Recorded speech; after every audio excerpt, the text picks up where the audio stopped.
যদি শুনতে পান বলুন। হ্যাঁ, না তুমি যে খবরটা বললে এই মুহূর্তে ময়ূক, সেটা খুবই আনন্দের খবর। এবং আমাদের দেশে খুব অল্প এমন কিছু জিনিস আছে যেটা সরকারিভাবে স্বীকৃত না হলেও দেশবাসীর মনের কাছে, দেশবাসীর হৃদয় সেটা স্বীকৃত সত্য বলে। এবং সেটা এই তথাকথিত গুমনামি বাবার যে কাহিনী, সেটাও ঐরকমই একটা ঘটনা যেটা সরকারি স্বীকৃতি এখনো পায়নি। কিন্তু আমরা সেটা সব রকমের তথ্য প্রমাণ দিয়ে দেখিয়েছি যে তার যে পরিচয় সেটা নিয়ে আজকে কোনো সন্দেহ নেই।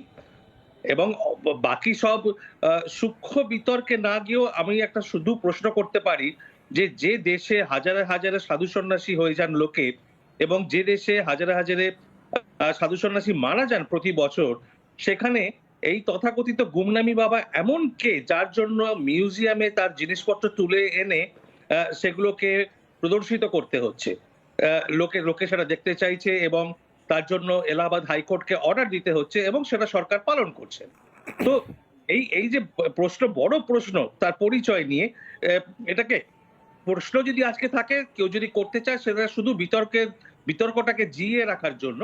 কিন্তু তার প্রকৃত পরিচয় নিয়ে আজকে সত্যিই আর কোনো সন্দেহ নেই যে তিনিই ছিলেন Netaji Subhash Chandra Basu.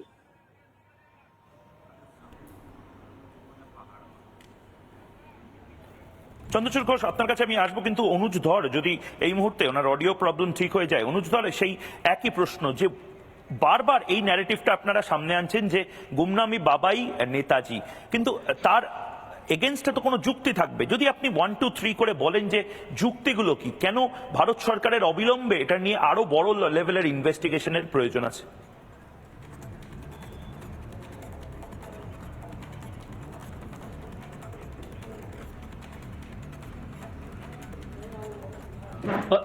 Mayukh, I am sorry, ये बीच में देखिए, इसमें हो क्या रहा है कि भारत सरकार का जो सबसे बड़ा प्रॉब्लम ये आ रहा है कि भारत सरकार ने कभी भी 85 से, जब भी ये मामला पब्लिक डोमेन में आया था, सरकार ने हमेशा से इस मामले को डॉज किया है। उसका मैं आपको एग्जांपल देता हूं कि 87 में पहली बार लोकसभा में सवाल पूछा गया था कि ये आदमी कौन था, ये सुभाष बोस थे कि कोई और थे।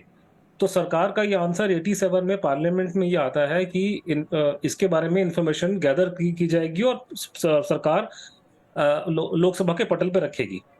उस कोई इंफॉर्मेशन लोकसभा के पटल पे नहीं रखी गई। उसके 10 साल बाद 98 में सिमिलर सवाल पूछा जाता है राज्यसभा के अंदर, और सरकार फिर यही जवाब देती है कि इंफॉर्मेशन इज बीइंग कलेक्टेड।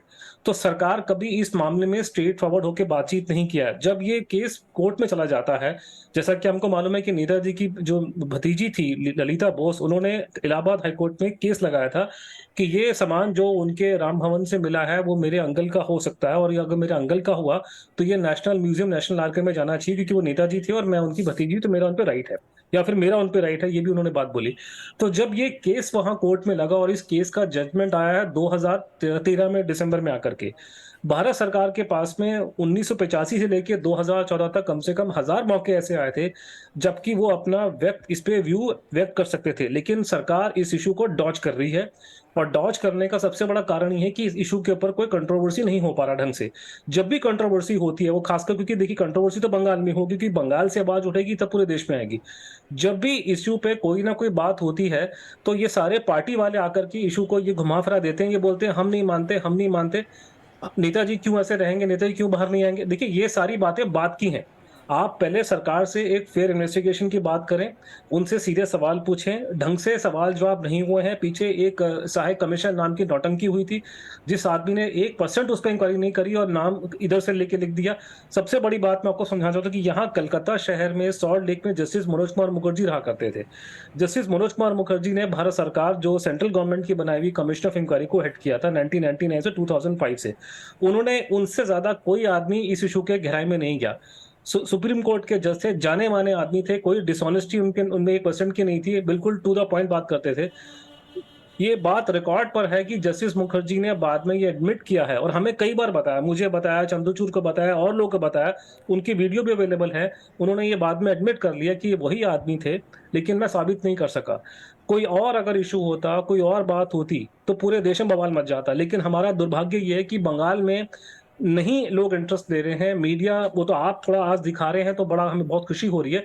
जब तक इस पे प्रॉपर डिबेट नहीं होगी, और टू द पॉइंट बात, जैसे हम लोगों ने खुल्लम खुल्ला हमने एलिगेशन ये लगाया है कि गुमनामी बाबा नेताजी नहीं थे, ये साबित करने का सबसे बड़ा प्रूफ है कि उनकी हैंडराइटिंग और डीएनए टेस्ट मैच नहीं किया। हमने ये साबित कर दिया है कि डीएनए की और हैंडराइटिंग की रिपोर्टें झूठी थी। सरकार झूठी रिपोर्टें देके साबित किया कि वो सुभाष बोस नहीं थे। हम खुल्लम खुल्ला एलिगेशन लगाते हैं कि सीएफएसएल कलकत्ता की रिपोर्ट झूठी है। हम खुल्लम खुल्ला एलिगेशन लगाते हैं कि एफएसएल कलकत्ता की रिपोर्ट हैंडराइटिंग की गलत है। आप उस पे डिबेट कीजिए, वो डिबेट करने की बजाय पॉलिटिकल पार्टी के लोग इस बात को घुमा फिरा के कहीं और लेके चले जाते हैं। तो आप लोगों से मेरी यही विनती है कि सीधी सपाट इस बात पे डिबेट होनी चाहिए, जैसे आज आप कर रहे हैं। सीधे सवाल पूछे जाएं और सीधे जवाब दिए जाएं। जब तक ये सीधे सवाल जवाब नहीं होंगे, इस मामले के जो पेंच है बहुत बहुत पेचीदे हैं, बहुत मुश्किल समझाना हो जाता है 1 मिनट के अंदर, क्यों निकल के नहीं आए, क्या कारण थे, वॉर क्राइम्स का एंगल क्या था। वो बार-बार बोलते थे कि मेरा निकलना देश हित में नहीं है, अगर मैं निकलूँगा तो मेरी वजह से देश के लोग तंग पड़ेंगे। तो ये वो क्यों बोलते थे, वो समझने के लिए हमको लंबी-चौड़ी कहानी में जाना पड़ेगा। तो जब तक एक सस्टेन्ड डेवलप जैसे और इश्यूज़ पे डिबेट होती हैं बड़े लेवल पे, जब तक इस पे डिबेट नहीं होगी तरीके से कंसिस्टेंटली रोज़ सुबह-शाम, तब तक की सॉल्यूशन नहीं होने वाला।